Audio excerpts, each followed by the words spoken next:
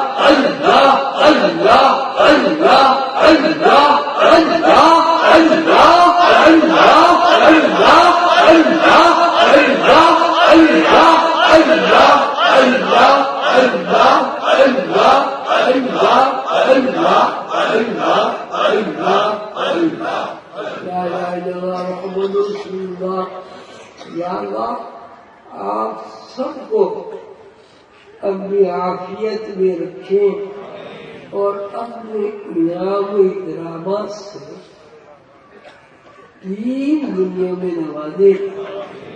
یا اللہ ہماری روحانی صلاحیتوں کو بیدار فرمائے. یا اللہ ہمیں رسول اللہ صلی اللہ علیہ وسلم کا تعارف عطا فرمائے. یا اللہ ہمیں اپنے محبوب پیارے رسول صلی اللہ علیہ وسلم کی محبت اور عشق.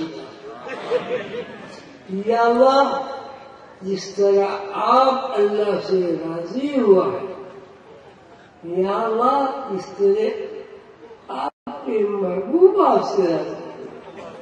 یا اللہ ہم بھی اس قابل بنا اور توفیق دے کہ ہم آپ کی رضا میں خوش رہیں، آپ کے احکامات پر عمل کریں، برائیوں سے محفوظ رہیں، شیطان مردود کے وسائل سے یا اللہ ہمیں محفوظ فرما.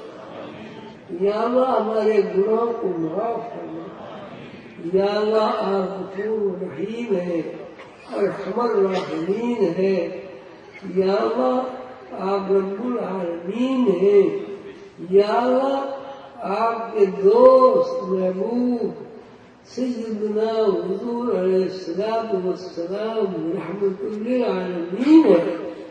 یا اللہ ان کے صدقے میں، ان کی سفارش سے، ان کی برکت سے آپ کو جو ان سے خوشنودی ہے، یا اللہ اس خوشنودی کی بارش ہمیں دیتا.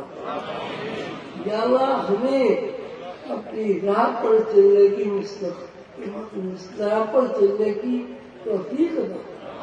یا اللہ ہمیں صراط مستقیم پر قائم رکھ. یا اللہ ہمیں برائیوں سے محفوظ فرما. یا اللہ ہمیں اپنے حبیب کی، اپنے دوستوں کی، اپنے رشتے داروں کی، اپنے والدین کی بلا تخصیص، اپنی قوم کی اور اپنی سب مخلوق کی محبت عطا فرما. یا اللہ جس طرح آپ اپنی ہر مخلوق کے کام آتے ہیں، یا اللہ ہمیں بھی توفیق عطا فرما کہ ہم بھی آپ کی اس پسندیدہ عادت کو قبول کر کے ہم بھی آپ کی مخلوق کی خدمت کریں. یا اللہ ہمیں جنت الفردوس میں مقام عطا فرما. یا اللہ رسول اللہ صلی اللہ علیہ وسلم کی شفاعت نصیب فرما. یا اللہ آپ جہاں بھی ہیں وہاں ہم ہیں. ہمارا ہم کہیں بھی نہیں، ہمارا کوئی ٹھکانے نہیں ہے. هو الأول هو الآخر هو الظاهر هو الباطن عالم الغيب والشهادة هو الرحمن الرحيم مالك يوم الدين.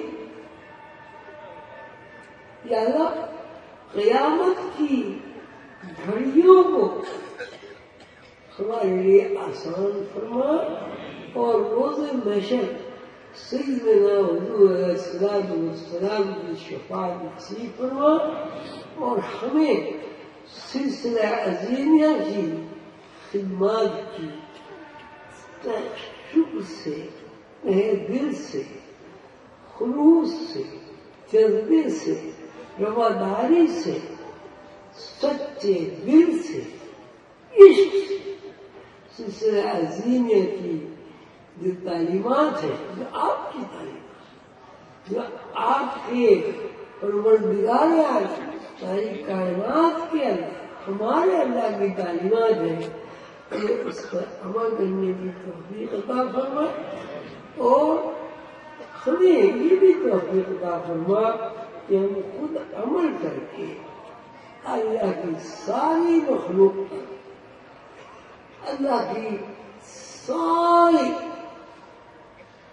ضروریات پر، درختوں پر، پرندوں پر، ہر چیز جنات پر، جو بھی تیری مخلوق ہے، کہ اللہ ہمارے اندر یہ بس عطا فرما کہ ہم بھی سب سے محبت کریں اور ہم کسی کو برا نہ کہیں، ہمیشہ اپنی برائیوں پہ نظر رکھے اور آپ سے معافی مانگے۔ یا اللہ ہم تیرے نام پر یہاں حاضر ہوئے ہیں، یا اللہ ہماری حاضری کو قبول فرما اور جو کچھ ہم نے سنا ہے اس کی سعادت سے ہمیں بہتر فرما اور ہمارے مرشد کریم حضور قلندر بابا اولیاء رحمۃ اللہ علیہ کے درجات اعلیٰ اور عرفہ عطا فرما۔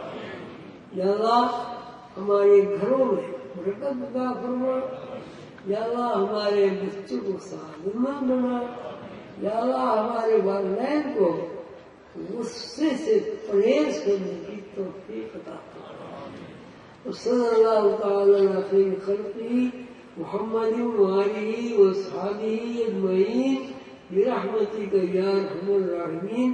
میں نے ورکشاپ میں آپ سے ایک درخواست کی تھی کہ الحمدللہ سلسلہ عظیمیہ اب کہنا پہچانا سلسلہ ہے اور سلسلہ عظیمیہ ایک ایسا باغ بن گیا ہے اللہ کی دیوی توفیق سے اور آپ سب کسانوں کی محبت سے کہ ہر جگہ اس کا پھل دستیاب ہے۔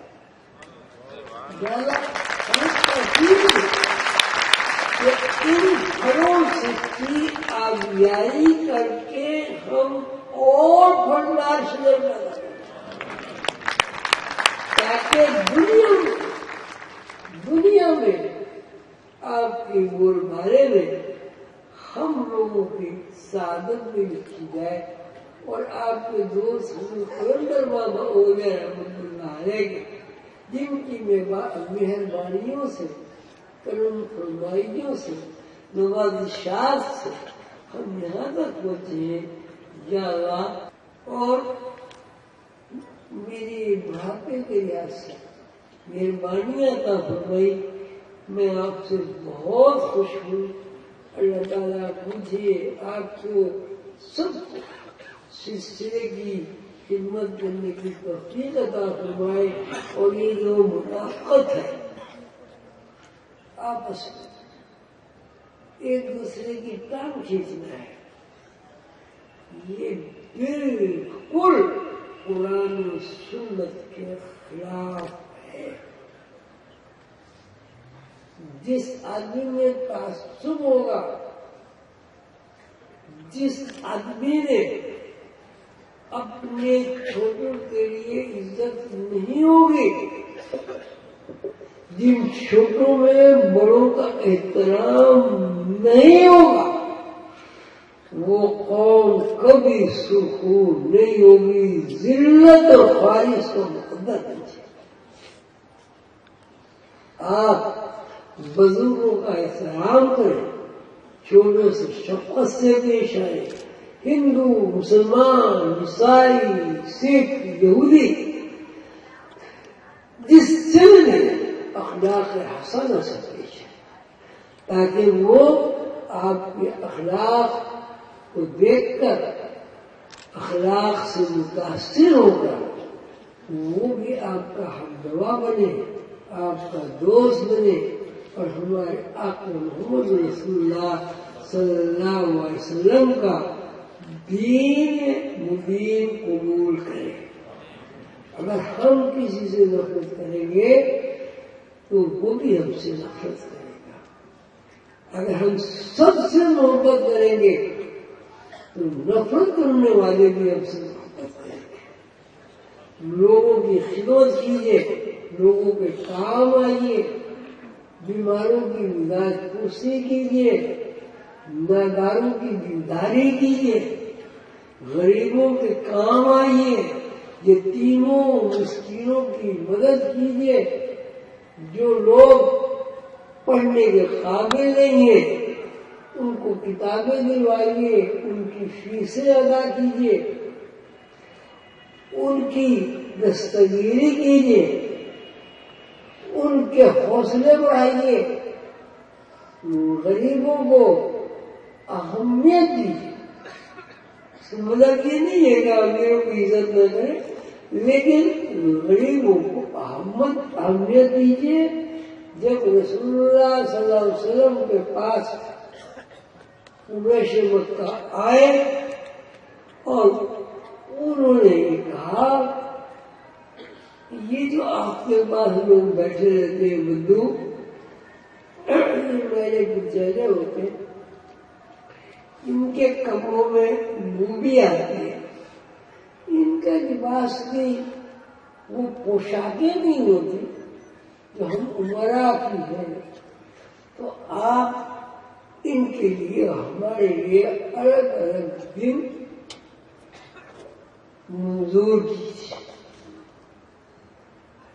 پر بات ہوتے ہوتے یہ ہوا کہ حضور نے زیادہ مدد مانگی تھی کہ انہوں نے درخواست کی کہ ہمارے لیے ایک دن ایسا مخصوص کر دیجیے کہ جس میں یہ ہم لوگ آئے اور یہ نہ آئے. آپ کو پتہ ہے کیا ہوگا؟ فوراً وہی نازل ہوئی, اللہ تعالیٰ کا نہیں, تمہارے یہ غریب غربا امیر تمہارے والذین یقرضون الذهب والفضة ولا ينفقونها في سبيل الله وبشرهم بعذاب أليم. وہ بھی جن میں تکبر ہوگا, غرور ہوگا, وجاہت ہوگی, اللہ کے راستے میں خرچ نہیں کریں گے, یتیموں کی, بیواؤں کی, مسکینوں کی مدد کرنے کی بجائے ان کو حفاظت سے دیکھیں گے. وبشرهم بعذاب أليم, ان کو آپ عذاب الیم کی بشارت. غریب ہمارے بھائی ہیں, ان کے دل چھوٹے ہیں.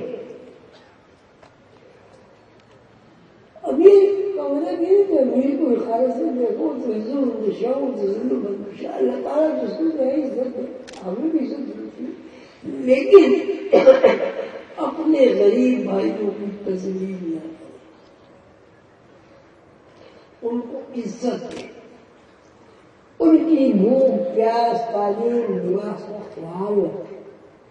ان کے گھر میں 40 جوڑے, 50 جوڑے, 400 جوڑے عورتیں رکھتی ہیں, اور پھر اور سیدھی رہتی ہیں, اور سیدھی رہتی ہیں, اور سیدھی رہتی ہیں. آپ ضرور کپڑے سلوائیں, اللہ توفیق دے. بھائی 10 جوڑے رکھ لیں, 10 جوڑے پہن لیں, 10 جوڑے مردان لوگوں کو دے لیں, پھر 10 جوڑے سلوا لیں, پھر 10 جوڑے غریب ناداروں کو دے لیں, پھر 10 جوڑے سلوا لیں. یہ جمع کر بھی کیا کرنا؟ اطلس و کمخاب کے کپڑے پہننے والا آدمی, یہ غریب آدمی جب مرتا ہے اور مرنے کے بعد غسل کے تختے پر لیٹتا ہے, تو سب سے پہلے غسل کرنے والی خاتون جب غسل کرنے والا مرد اتنی بڑی قیسی کرتا ہے, کر کے کپڑے کٹ بس لس کے اور تو بھاگ کے ہو ٹاٹ کے کمبل ٹکڑے کاٹ دیے، آج یہ مر گیا 50 ٹکڑے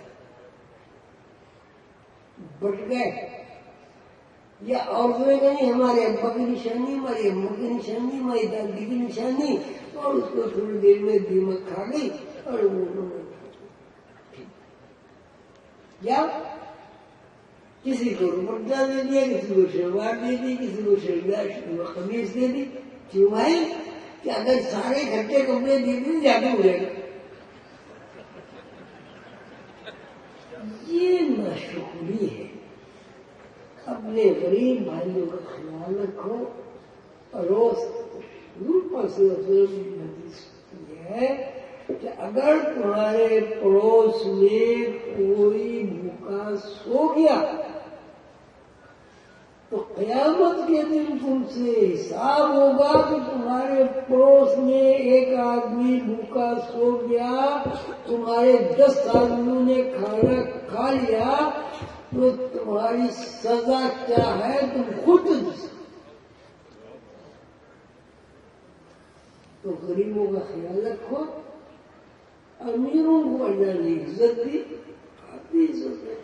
یہ سمجھ دے دیں گے کہ امیروں کو عزت دی جائے اور غریبوں کو نظر انداز سمجھے جائے، انہیں اچھا نہ سمجھائے، مطلب آ رہی ہے اردو میں۔ یہ انتہائی درجے جرم ہے، تو اللہ کو ناپسند ہے اور حقوق کے بات میں۔ میں اپنی بیٹیوں سے، بہنوں سے درخواست کرتا ہوں، اپنے ضرور اچھے سے، لیکن کپڑوں کی قبریں نہ بنائیں، انہیں تقسیم کریں، کھانے ضرور اچھے سے اچھے کھائیں، لیکن غریبوں کا مسئلہ یہ اگر نہیں ہوگا تو پتہ کہ کیا ہوگا؟ پھر یہ ہوگا کہ غریبوں کی جگہ امیر ہو جائیں گے، اور امیروں کی جگہ غریبوں کو لگانے کی جگہ۔ یہ دنیا عارضی ہے، آج ہے کل نہیں ہو۔ جو بوڑھا ہو گیا وہ مر گیا، جو جوان ہوا وہ مر گیا، جو بچہ ہوا وہ مر گیا، جو ماں کے پیٹ میں ابھی بیچارے کو دنیا میں آیا بھی نہیں وہ مر گیا، اور نہیں مرا تو 100 سال ہی نہیں مرا کہ 100 سال نہیں مرا۔ اللہ تعالیٰ مجھے آپ کو سب کو توفیق دے کہ اپنے غریب بھائیوں کا، اپنے غریب خاندان کا، یتیموں کا، مسکینوں کا خیال رکھیں اور ان کی مدد کریں۔ اللہ تعالیٰ رزق میں کمی نہیں کرے گا۔ ایک آدمی کو ہم کھانا کھلائیں گے، اللہ تعالیٰ کا وعدہ ہے 10 دنیا 70 آخرت 10 کھانا نہ دے گا، اور اس کے بدلے میں 70 نعمتیں کھانوں کی شکل میں آپ کو سن دیں گے۔ اللہ تعالیٰ ہم سب کو توفیق دے کہ ہم اپنے بھائیوں کا خیال رکھیں، سلام میں پہل کریں، جو پاس آ جائے اس کو حقارت سے نہ دیکھیں،